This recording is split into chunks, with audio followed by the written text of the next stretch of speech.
E aí, tudo certo? Olha, hoje a gente vai fundo num assunto que é fascinante, de verdade. O poder que tem conhecer os nossos próprios pontos fortes. Sabe quando a gente entende naquilo que somos naturalmente bons, isso pode virar o jogo completamente, tanto na carreira quanto na vida. Essa frase aqui, ela pega fundo, né? Imagina só, a pessoa que disse isso começou a carreira como contador, uma profissão super respeitada, claro, mas com o tempo ela percebeu que, sabe, não batia, não tinha a ver com os pontos fortes dela. Foi toda uma jornada até essa pessoa descobrir que, poxa, se conhecer melhor lá no começo poderia ter sido um baita atalho para uma carreira muito mais feliz. E é aí que a gente chega no X da questão. Essa história do contador, ela não é única, né? Quantas pessoas não acabam em trabalhos que, em vez de dar um gás, só sugam a energia? É por isso que saber onde moram os nossos talentos naturais, bom, esse é o primeiríssimo passo para uma mudança de verdade, uma mudança poderosa. Beleza, então vamos lá.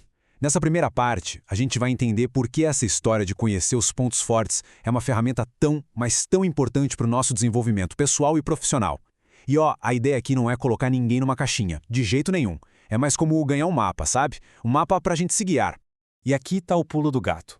Essas avaliações de pontos fortes, elas dão pistas muito valiosas para a gente se tornar a nossa melhor versão.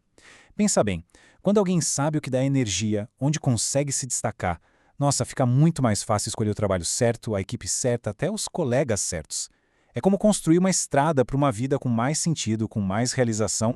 E os benefícios disso são super concretos, viu? A gente está falando de fazer escolhas de carreira mais espertas, de conseguir trabalhar melhor em equipe porque cada um saca o seu papel, de traçar metas que realmente usam o que a gente tem de melhor e, claro, de um aumento gigantesco no autoconhecimento. Bom, agora vamos avançar um pouco e ver como isso tudo funciona na prática, dentro das equipes. E olha, o impacto aqui é quase uma revolução. A gente sai de um clima de receio, de medo, para um de colaboração de verdade. E o que permite essa virada de chave, o que a gente chama de linguagem comum. Para pensar. Em vez de usar umas palavras vagas ou que soam como crítica, o time inteiro passa a ter um vocabulário neutro, um vocabulário que todo mundo entende, para falar sobre o que cada um faz de bom.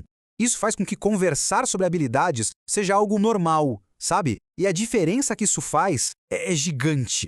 Dá uma olhada nessa mudança de mentalidade aqui da visão antiga para a nova visão.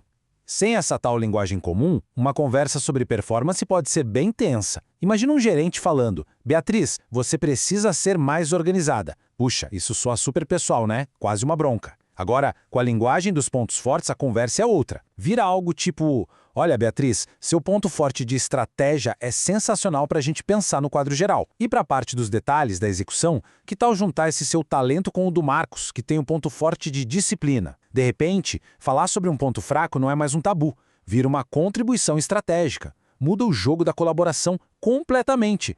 E essa metáfora da caixa de ferramentas é perfeita para ilustrar isso. Pensa assim, cada pessoa do time chega com as suas melhores ferramentas na mão. Um tem um martelo incrível para a criatividade, o outro tem aquela chavinha de fenda super precisa para os detalhes. A beleza disso é que ninguém precisa ser bom em tudo. O grande lance é a gente saber quais ferramentas tem no time para juntos construir algo sensacional. Ok, muito legal, mas e na prática? Como é que funciona esse processo? Eu sei que muita gente fica meio com o pé atrás com qualquer tipo de avaliação, né? Mas calma, a gente vai desmistificar isso agora. A primeiríssima coisa, e a mais importante de todas para se ter em mente, isso aqui é uma zona de segurança. Não tem nada que vai ser descoberto que vai fazer alguém se sentir mal. O objetivo é exatamente o contrário, é para afirmar, para empoderar. E é fundamental a gente entender essa diferença. Essas avaliações, elas não são um diagnóstico, tipo um exame médico, sabe? Elas são descritivas. Não tem resposta certa ou errada. Elas só dão uma linguagem para a gente se descrever, trazendo informações que são úteis e, o mais importante, que botam a gente para cima. E na hora de fazer uma avaliação dessas, o jeito de encarar é bem simples. Primeiro de tudo, confia no instinto. A primeira resposta que vem na cabeça geralmente é a mais certa. Segundo, não fica pensando demais. As perguntas são diretas, não tem pegadinha. E pode ser que algumas perguntas pareçam repetidas, mas isso é de propósito, tá? Faz parte do jeito que a ferramenta valida as respostas. Então a dica é: relaxa e vai no fluxo. Beleza, e para a gente fechar, que tal dar uma olhada em algumas ferramentas práticas que podem ajudar a começar essa jornada de autodescoberta? Olha, opções boas é o que não falta. Tem a da Gallup, a Clifton Strengths, essa é paga, mas nossa, super completa, bem detalhada. Tem também a VIA Character Strengths, que é de graça e foca mais em forças de caráter, coisas universais. E tem a Capfinity, que tem uma versão inicial grátis bem legal, e se a pessoa quiser se aprofundar, aí tem as opções pagas. No fim, a escolha vai depender muito do que cada um está procurando. E um ponto super importante, mesmo que alguém não queira fazer um teste desses formal, tudo bem, ainda dá para desenvolver essa percepção. Aprender a enxergar os pontos fortes nos outros é uma habilidade poderosa por si só. E, para ser sincero, é um jeito bem mais divertido de observar o mundo e as pessoas ao nosso redor. E para a gente fechar essa nossa análise, fica aqui uma provocação para pensar. Depois de tudo que a gente conversou, a pergunta talvez não seja só quais são os meus pontos fortes? A pergunta de verdade é: qual desses meus talentos o mundo, ou a minha equipe, ou a minha comunidade precisa que eu use mais? A resposta para isso, bom, ela pode ser o começo de uma jornada incrível.